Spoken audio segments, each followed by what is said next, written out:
थोडासा पुढे घे डायरेक्ट, थोडासा पुढे.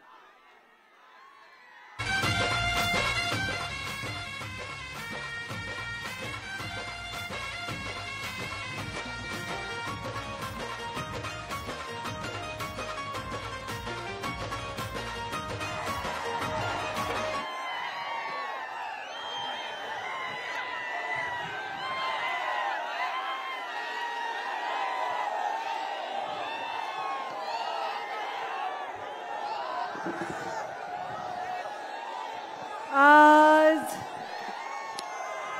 या दसरा मेळाव्याला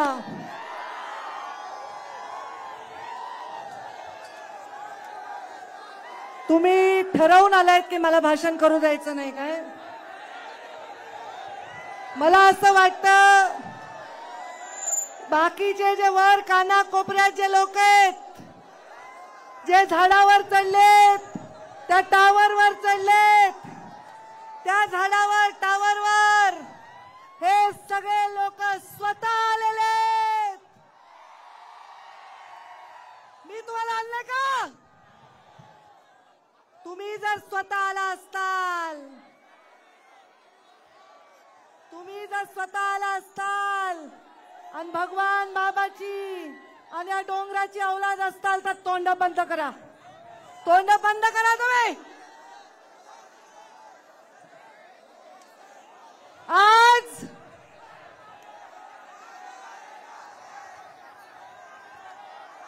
माझ्या दसरा मेळाव्यामध्ये पूर्ण राज्यातून लोक येतात, दरवर्षी येतात. पण मागच्या वर्षीपासून असं हलक्या वागणारे लोक तुम्ही काय यायलात? तुम्हाला जर भगवान बाबांवर श्रद्धा आहे तर तुम्ही असे धिंगाणा करणारे लोक हे माझे असूच शकत नाही.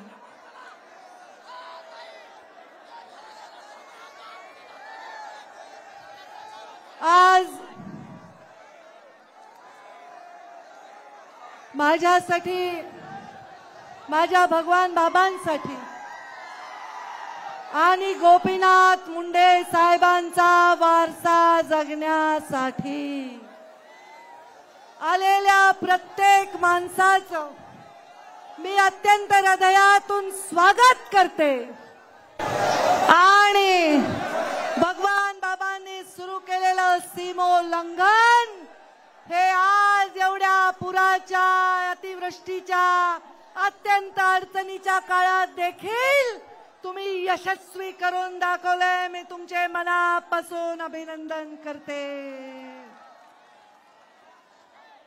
कारण सीमोल्लंघन ही एक परंपरा आहे, परंपरा.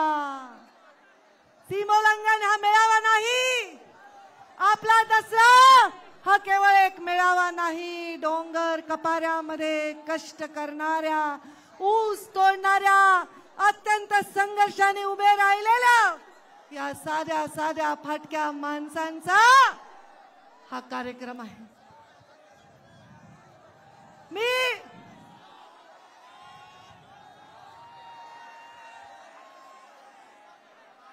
भगवान बाबांच्या चरणी प्रार्थना करते. एवढ्या नदीमध्ये पूर आला असताना, गावागावामध्ये पाणी शिरलं असताना, लोकांचे घर आणि संसार वाहून गेले असताना देखील तुम्ही एवढ्या उन्हात, एवढ्या अडचणीत, एवढ्या लांब आलात. आलात की नाही बुलढाण्यावरून? आलात की नाही जळगाववरून? आलात की नाही वाशिम वरून? आलात की नाही नाशिक वरून? आलात की नाही नगर वरून, पाथर्डी वरून, केज वरून, आष्टी, पाटोदा, बीड, शिरूर, सर्व महाराष्ट्राच्या काना कोपऱ्यातून तुम्ही लोक आलेले आहात.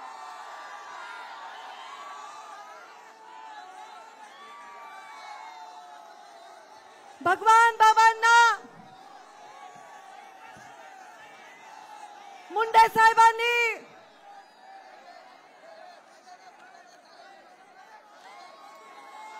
सिंदखेड राजावरून, बुलढाणावरून, देऊळगाव राजावरून,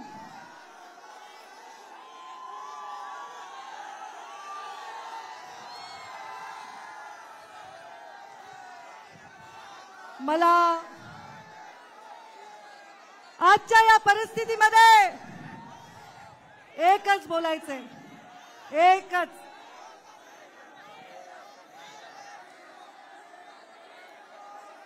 माझ्या अत्यंत महत्वाची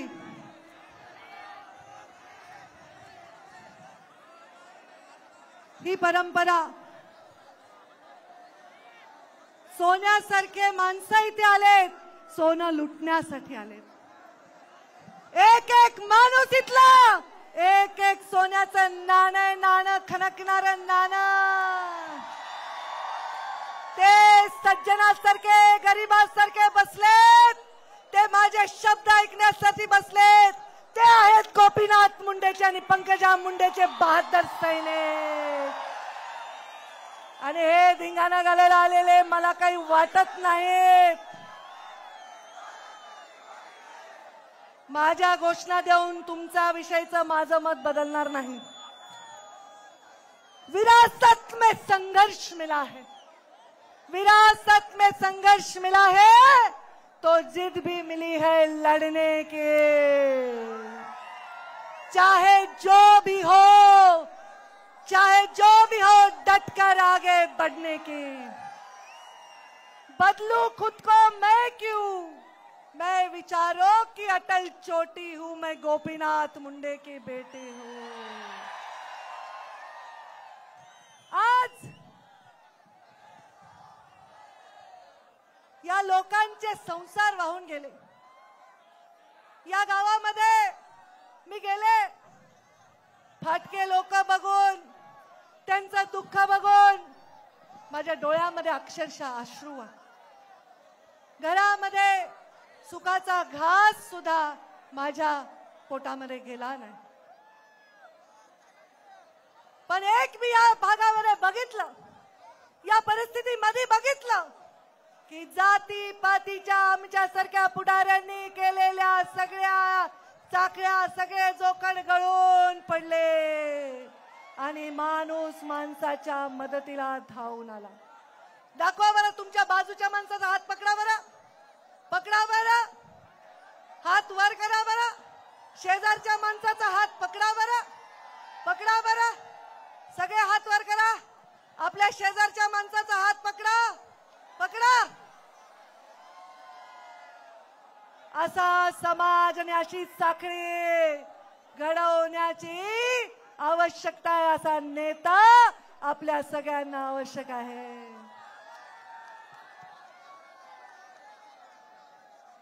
माझ्या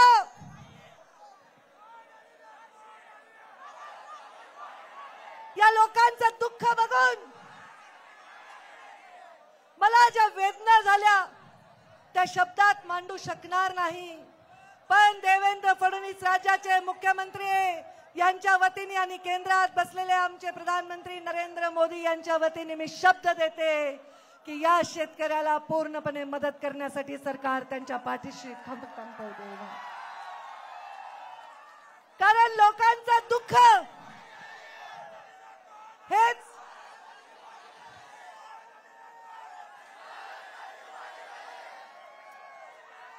तुम्ही वाटोळं केलं पोरांनी. कोणाची सुपारी घेऊन आलात मला माहित नाही. तुम्हाला शरम नाही, तुम्हाला शरम नाही, तुम्हाला शरम नाही.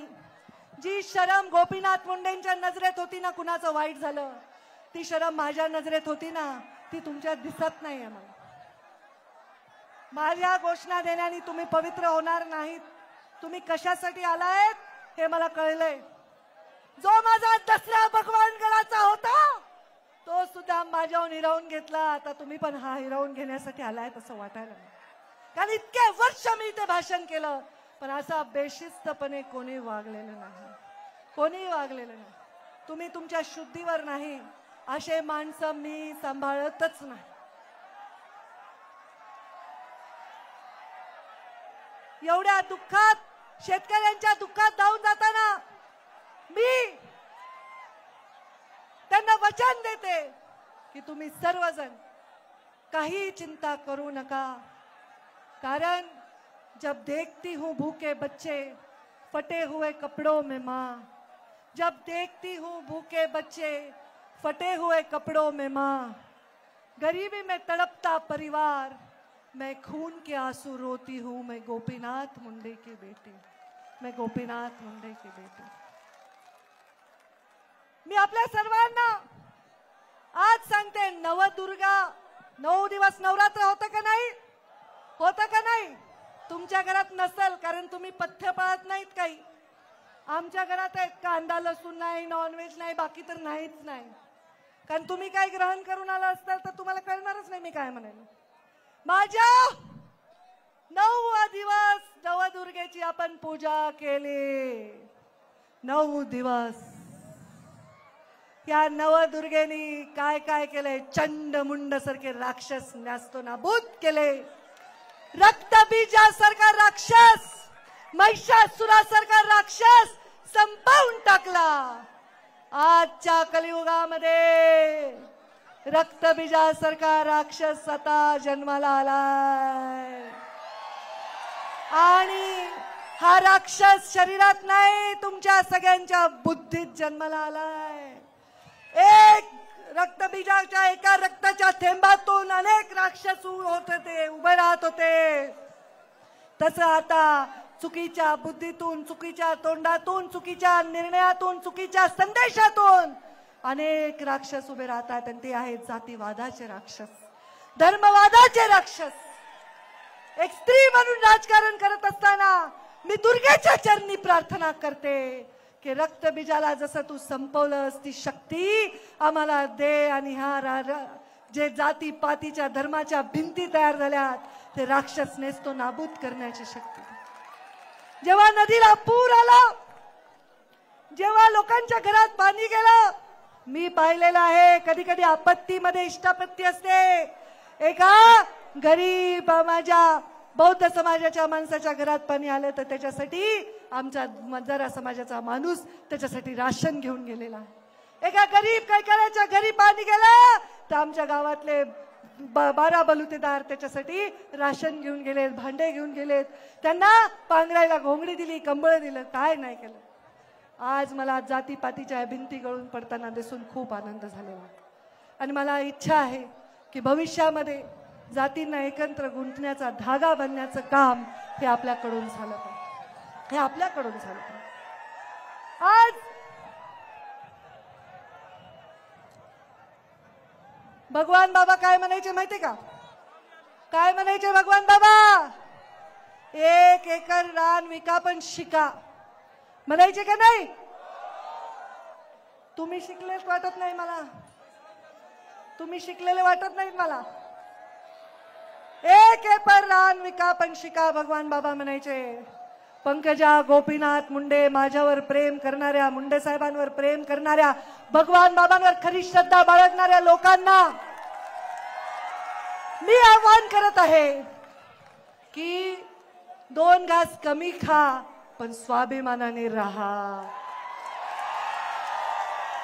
नका कुणाचे तुकडे उचलू, नका कुणाचे पैसे घेऊ, नका खोटे काम करू, नका खोटे धंदे करू, नका गुंडवंड पाळू. काही गरज नाही हे करायची आहे. चांगल्या माणसाचं चांगलंच होते. भगवान बाबाचे आशीर्वाद त्याच्या मागे असतात. तुम्ही, मला तुमचा स्वाभिमान आहे, मला अभिमान आहे तुमचा. या काना कोपऱ्यातल्या हे जे लोक बसलेत ना देवासारखे शांत, तुमच्यासाठी मी डोकं जमिनीवर ठेवून नतमस्तक झाले. मला अभिमान आहे तुमचा. मला विचारत होते लोक की दसरा मेळावा होणार आहे का, होणार आहे का? मी मला मेळावा तर मला माहित नाही, पण मी दर्शनाला जाणार आहे. ते पण भगवान बाबांच्या दर्शनाला मी जाणार आहे, सीमोल्लंघनाला जाणार आहे. इथे हे स्टेज आणि माईकची व्यवस्था सोडली तर मी काहीही करत नाही. केवळ एका ट्विटरवर ट्वीट टाकल्यानंतर अर्ध्या रात्रीतून या सावरगावला लाखोचा मेळावा झाला.